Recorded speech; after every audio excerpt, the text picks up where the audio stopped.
The New Tech Times, a video magazine for the electronic age.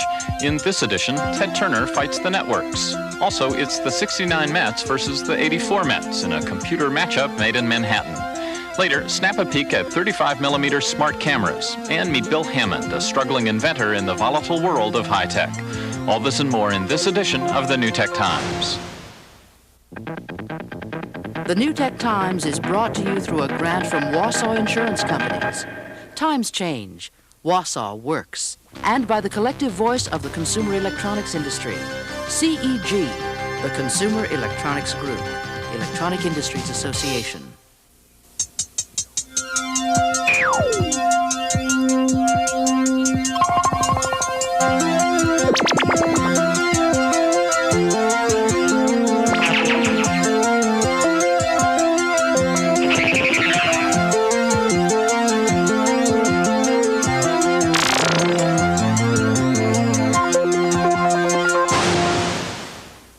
Hello, I'm Mort Krim. Welcome to this edition of the New Tech Times.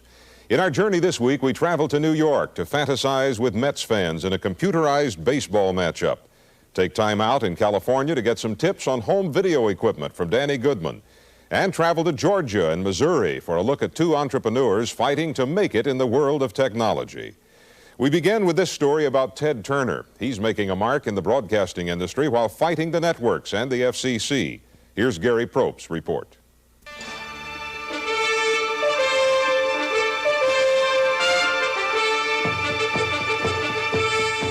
It started with the rebroadcast of a network series.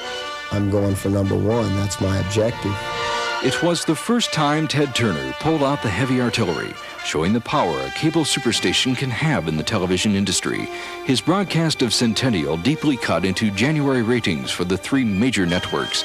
WTBS outscored NBC in cities where Turner's satellite signal is piped into homes. His ratings were close to matching the programming on CBS.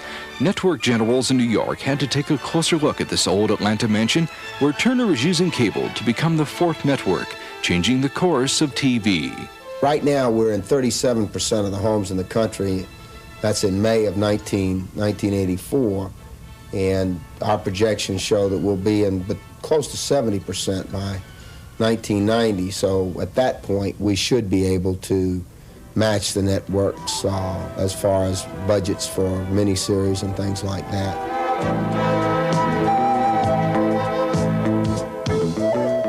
Turner is already spending millions to produce shows like the Cousteau Amazon series and Portrait of America.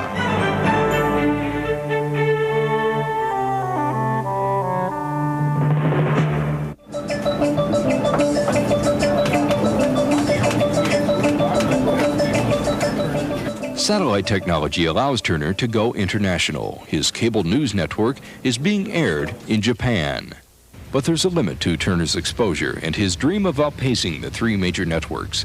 That limit is enforcement of a regulation imposed by the FCC. It's called the must-carry rule. Cable operators are forced to allow local stations on their systems. Turner says that's keeping some of his programs off the cable in markets with a lot of TV stations like Los Angeles and San Francisco. He's fighting the rule in federal appeals court. The great majority of the stations in the country are network-affiliated stations, many of which are, as far as cable systems that are concerned, that are located between markets, will have to carry 3 ABC stations and 3 NBC stations and 3 CBS stations and don't have room for, say, Cable News Network or C-SPAN or any of the other cable networks, and it's discriminatory. Local broadcasting in America is free broadcasting. The Commission is very concerned that if a locality becomes heavily cabled and is not, the local broadcaster is not carried on that cable system, there's a good chance that local broadcasting will fail in that community, and that means a failure of free broadcasting in the United States. If Turner wins in court, it could put other stations out of business. There's an ironic twist in that his efforts could eliminate some of the documentary programming which Turner supports and enjoys.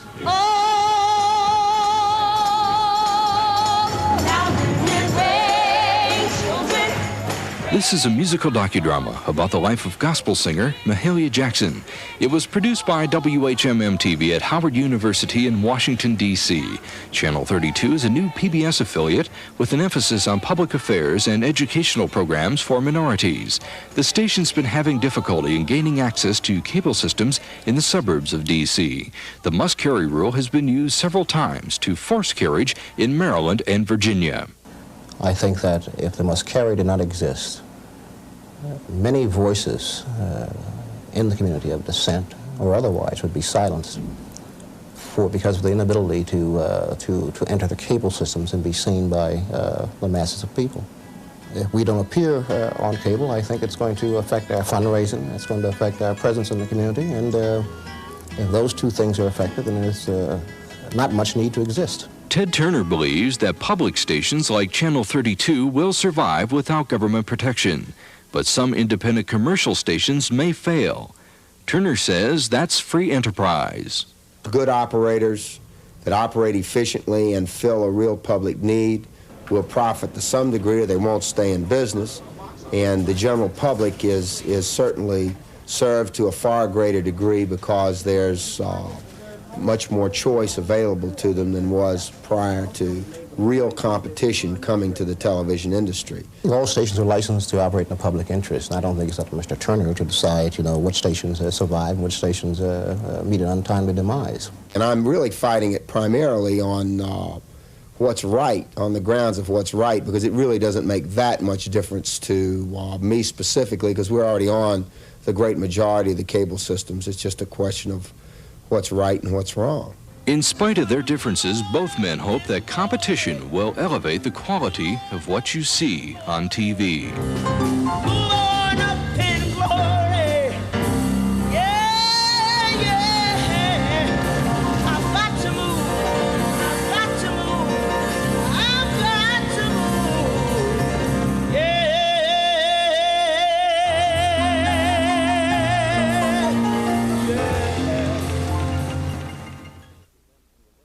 Ted Turner's attempts to eliminate the must-carry rule may not succeed, but the outcome could be positive for Turner anyway. Cable systems are expanding carriage capabilities daily, thanks to consumer demand and to new technology. So Turner's superstation may get the exposure he wants as more channels become available. Well, exposure is also the goal of inventors with new consumer electronics products, like this man from St. Louis who's betting it all on his invention.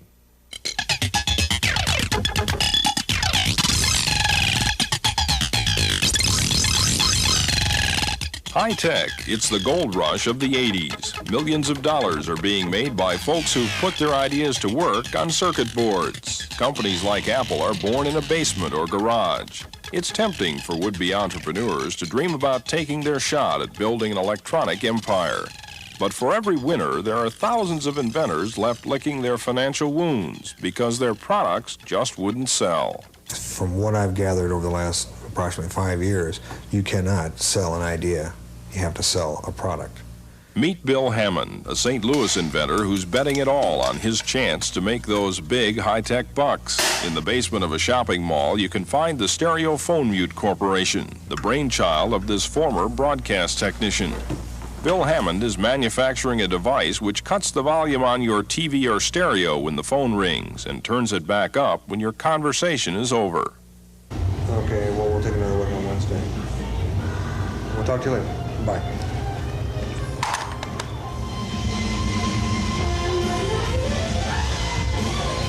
I found myself in a situation where I saw several older ideas, simple little gadgets, come on the market, and I'd had the idea, and somebody was making some money somewhere on those ideas.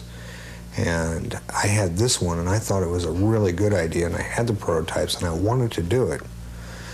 I just told myself that if I didn't at least try to get this thing on the market and do it, even if I failed, that I'd just kick myself in the pants, and possibly, the rest of my life.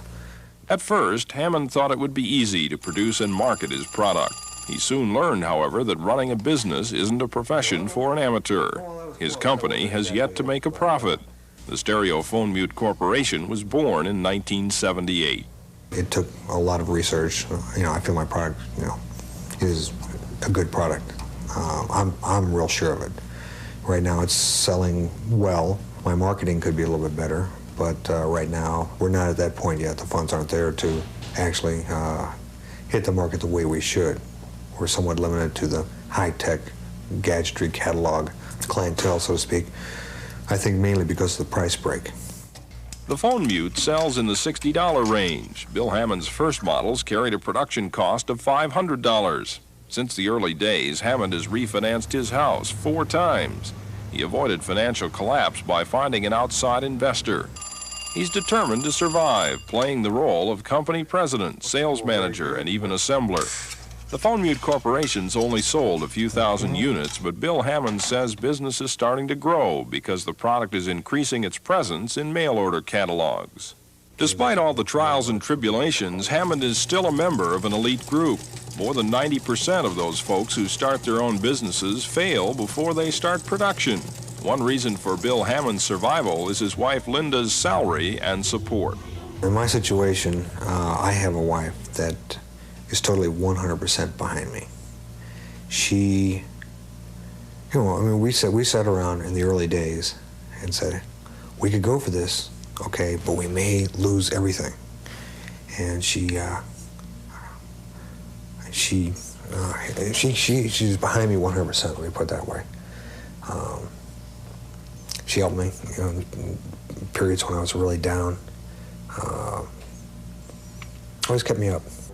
Even at home, Bill Hammond's mind is on his business as he hopes for a brighter future and continues to ask himself the question, would I do it again? I think about that often, and on some days I say, if it's a good day, I say, well, sure I would.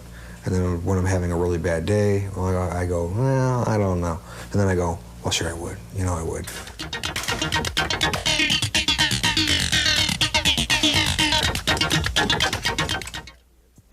If you have story ideas, suggestions, or comments about the New Tech Times, get in touch with us electronically through The Source. Log on with Public 125 Direct. On CompuServe, use GoNTT. Or contact us directly through the New Tech Times electronic bulletin board by dialing 608-263-2784. As Bill Hammond's story points out, success in the world of consumer electronics does not come easily. A little bit of luck coupled with Bill's amazing perseverance is about all it'll take now to make him a winner. Winning is what made the '69 Mets amazing. No one dreamed they'd make the World Series that year, let alone beat Baltimore.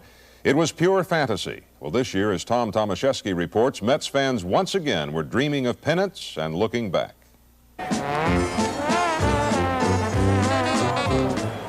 The crack of a bat in fall twilight snaps baseball fans' attention to the World Series and dreams of winning it all with the best that ever was. In Flushing, New York, the best so far were the 1969 World Champions, the amazing Mets. The promise of these modern Mets has fans wondering if this is the team that will win it all again. It raises the question, which team is better? Wow, I wonder who these guys would root for. Probably the '84 Mets. I thought the '69 Mets were probably a better team. '84. How come? Better hitting. It's hard to say. Either team could win. There is no field where the stars of today can meet the stars of generations past. It's kind of funny because Cleon Jones is our batting instructor when I was in the minor leagues. Bud Harrelson was a coach here, a year or two back. I never really got to see the Miracle Mets play except on TV. I was a little kid when they were playing. Their statistics can meet, however, here on a silicon diamond along electron base paths. Here, fans can manage the team of their dreams. In the micro leagues, Barry Morstein helped build the software arena. It's designed for people who are always grandstand managers or always had a fantasy to manage a real major league team. Mets and micro league officials painstakingly pieced together Major League Baseball highlights from real grass and gravel Met games. The pictures followed a script the computer recorded in its binary box score, giving fans a box seat at this double Met matchup from the electronic otherworld. So we're underway at our miracle matchup, 1 out and nobody on. Ken Boswell grounded out for the second out. And here's Cleon Jones batting third in the order. Ed Kranepool managed the lineup of statistics from the 1969 Mets, tabbing left-handed pitcher Jerry Koosman as his starter. '84 Mets manager Davey Johnson went with the odds, starting his right-handed hitting platoon. A plus as far as Kelvin Chapman was concerned. But I've been playing mostly against left-handers, and when I heard Koosman was going to start the opening game, I was real excited about it because I felt that I would probably be hitting second behind Mookie, and sure enough, it turned out that way. Gooden's 2-2 delivery. He struck him out, and Dr. K has his first in the Miracle matchup. The computer cast a pitcher's duel through 7 innings. The statistical Dwight Gooden struck out 10. Doug Sisk held the 69 Mets scoreless in relief. His computer prognosticated performance was a matter of prideful interest. Hope I didn't give up any runs. Doug Sisk pitching in relief, working in back of Dwight Gooden. The pitch to Tommy Agee and a shot hit on the ground to shortstop. There was even a touch of that special sport world intangible, that body of chance happenings called luck. Algorithms and a random number generator build chance into the structure of the Micro League Baseball program. Once the game starts up, and even though there's baseball probability, it's really in the hands of the baseball Budo. Now runners on first and second and nobody out. The 69 Mets were leading 4-3 in the 9th. The computer pulled Koosman after it had a blister develop on his pitching hand. Ed Kranepool called on 1969 Met pitching ace Tom Seaver in relief. 25-year-old Tom Seaver, 14-5 on the year. A sacrifice bunt moved the runners along. The computer program called for a pinch hitter. '84 Mets manager Davey Johnson pulled left-handed hitting Rusty Staub off the bench. And look what the computer is doing now. The 69 Mets countered with relief ace Tug McGraw. The voice of the Mets, announcer Bob Murphy, picks up the call as the computer played it. One man down, last of the 9th inning. Rusty hits it hard, through the hole, base hit to right field. Hubie Brooks is coming home with a tying run. I figured that at the end, Tug McGraw was going to do what he did. With the game tied and 2 out in the bottom of the 9th, the game-winning heroics were left to Kelvin Chapman, the odds-favored addition to the lineup. McGraw is ready. Here's the pitch on the way. Line drive to right field. It's all over. It's all over. The '84 Mets come from behind and they win it. The final score is 5-4.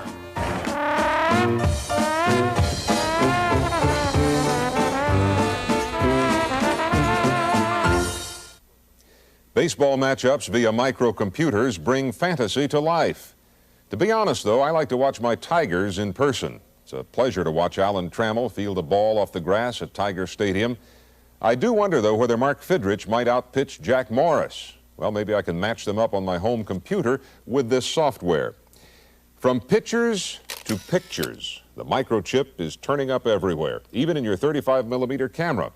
Here's a report produced by Brent Johnson and Tom Tomaszewski.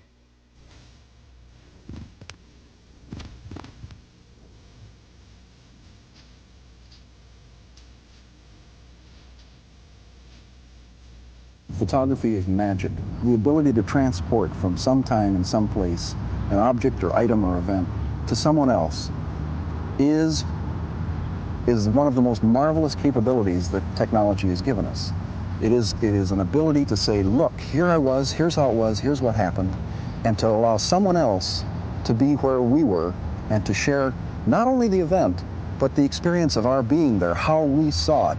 That's what's unique, is the personal vision that mass photography has made now available. Mike Zerbe has made magic of his own for 17 years at the Minneapolis Star and Tribune. He's also that paper's expert on the electronic revolution in 35mm photography. The technology that creeps up on camera store shelves is a marvel for the casual amateur. But Zerbe worries that it may close the doors of creativity. The trend is to relieve people of any obligation to think about the mechanical aspects of photography. And from that standpoint, the revolution is wonderful because it allows you to not think about focusing, to not think about exposure, to not think about whether or not there's film in the camera. All of those kinds of considerations are now real easy to deal with because the camera does them for you. Too often, however, I think many people who are buying a camera confuse high-tech with high-quality pictures. Okay, one of the more popular ones today would be the Minolta. This is the Talker. For $130, the Minolta Talker will tell you if it's too dark to shoot, if you're too close, or whether the camera is loaded.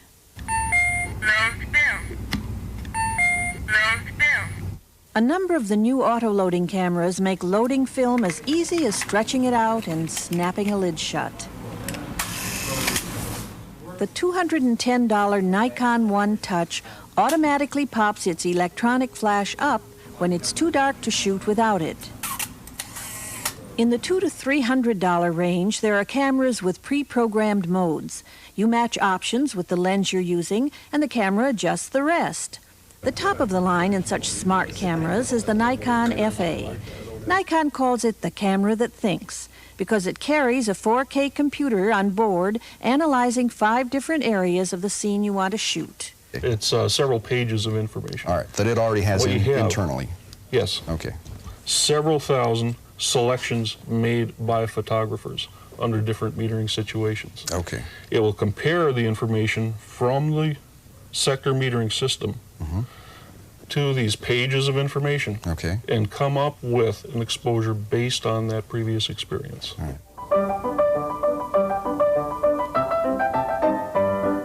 Mike Zerbe isn't a camera-lugging Luddite hoping to return to the era of boxy cameras with bellowed sides.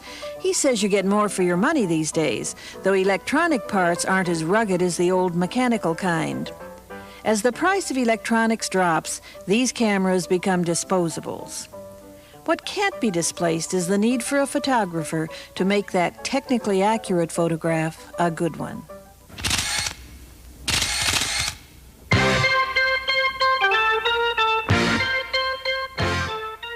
I only hope that people don't get enamored of all the little flashing lights and bells and whistles and things talking to them, and in the process of that, forget what it was about, the magic of carrying something from here to there and saying, look, this is how it was.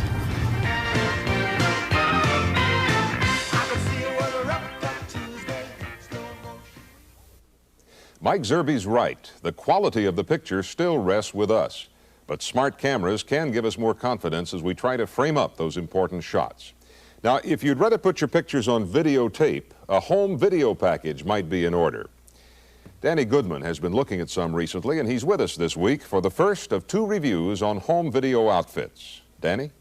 Just when you thought you finally had a handle on the 2 home video cassette formats, Beta and VHS, the manufacturers of home video are going to confuse the bejeebers out of all of us with a whole new dictionary of terminology for portable video. To help sort things out, I'm going to split my review up into 2 parts.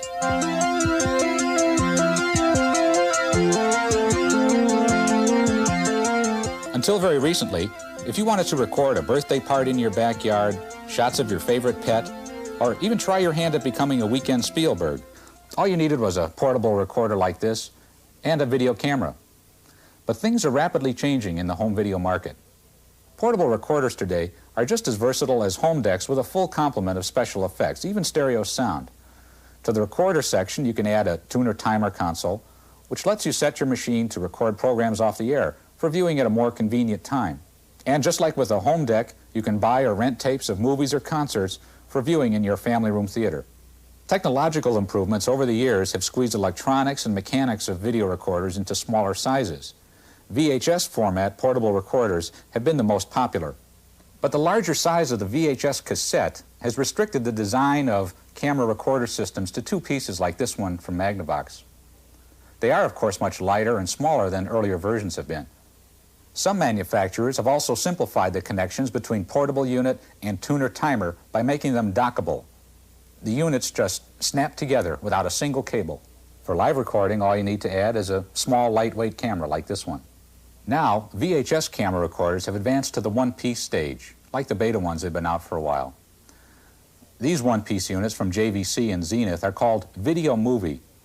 They use a smaller cassette capable of recording for about 20 minutes. You can use the Video Movie system to play your tapes directly through a TV set without using another VCR machine.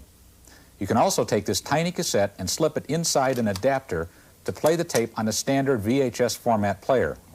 Moreover, and I think this is the real exciting part, by playing your 20-minute tapes through a home VCR of any format, you can transfer your home movies to longer tapes and even edit out all the flubs at the same time. One-piece Beta systems by Sony and Toshiba have been available for quite a while. This system's called Beta Movie. It uses the standard Beta format cassettes, giving you a little more than 3 hours of recording time on one tape. A potential drawback to the beta movie, however, is that this machine can't play back any of the material you've recorded on it. You still need a regular beta VCR at home to look at what you've shot. In these formats, then, there are basically 3 ways to go portable and still be compatible with your home VCR: 2-piece portable, video movie, and beta movie. Now, next time, I'll show you one more innovation in home video and then make some specific recommendations on the kinds of systems you should look at. Danny joins us again next week for a look at the 8mm videotape explosion. From entrepreneurs such as Ted Turner and Bill Hammond to microchip baseball, photography, and video, this week's program has been a journey of contrasts, another look at the ways technology can affect our lives. We'll return next week with more stories like these. In the next edition of the New Tech Times, Star Wars technology creates new ammunition to fight those chronic headaches. Also, micros help blind diabetics gain some independence, and Darth Vader voices greet you at Atlanta's Hartsfield Airport. This and more in the next edition of the New Tech Times. For the New Tech Times staff, I'm Mort Krim. Thanks for watching.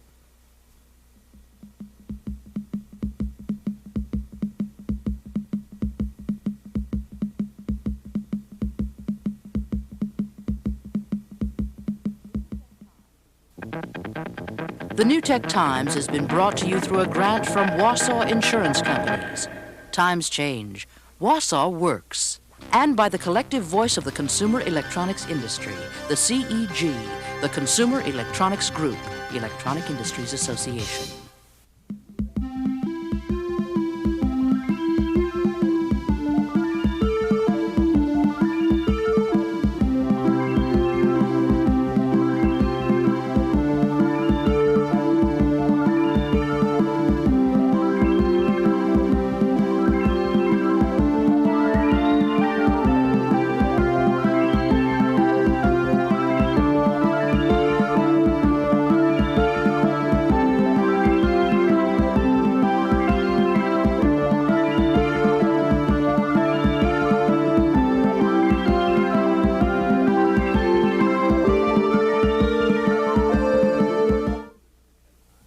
To communicate electronically with the New Tech Times on CompuServe, use Go NTT.